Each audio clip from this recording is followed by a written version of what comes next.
మిమ్మల్ని ఒకటే కోరుతున్నా, వైఎస్ఆర్ కాంగ్రెస్ పార్టీకి డైరెక్ట్ గా ఇండైరెక్ట్ గా మనం పనులు చేసే పరిస్థితి ఏ స్థాయిలో కూడా రాకూడదు. కలపల మండలం దుర్గాల మండలం అది. మేము ఉదయాన్నే 5:30కే పనికి వచ్చామండి. ఇక్కడికి వచ్చి 6 గంటలకల్లా మేము పని చేయాలని మేము కిందకి వెళ్ళామండి. ఫోటోల కోసం పనికి వచ్చాము. మీకు పని లేదమ్మా, మీ మేట్లు తీసేసారు, మీరు వైఎస్ఆర్ పార్టీ అని మాకు చెప్పారండి. ఆ పేర్లే లేవని మీ సెల్లలో మీ యాప్ ఓపెన్ అవ్వలేదని చెప్పారు సార్. మేము చాలా బాధతో ఉన్నామండి. మరి అందరూ పని చేస్తున్నారు సార్, మేమే 4 గ్రూపులు చేస్తా లేదండి. మేము దుర్గాడ గ్రామంలో ఉపాధి హామీకి వచ్చామండి. మరి గత 6 వారాల నుంచి పనిచేస్తున్నాం. మేము వైఎస్ఆర్సీపీ మేట్ల కింద మరి మమ్మల్ని పరిగణించి మేట్లు తొలగించడం జరిగింది అంటున్నారండి పనికి వస్తేనే.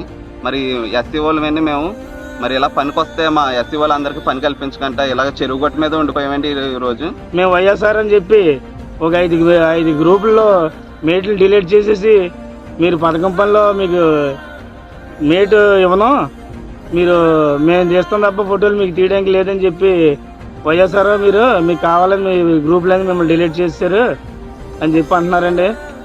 దీని మీద ప్రభుత్వం వారు స్పందించి, అలాగే ఎండిఓ గారు ఫీల్డ్ అసిస్టెంట్ స్పందించి మాకు మేట్ లాగినిచ్చి మాకు ఉపాధి హామీ పని కల్పిస్తారని కోరుచున్నాం.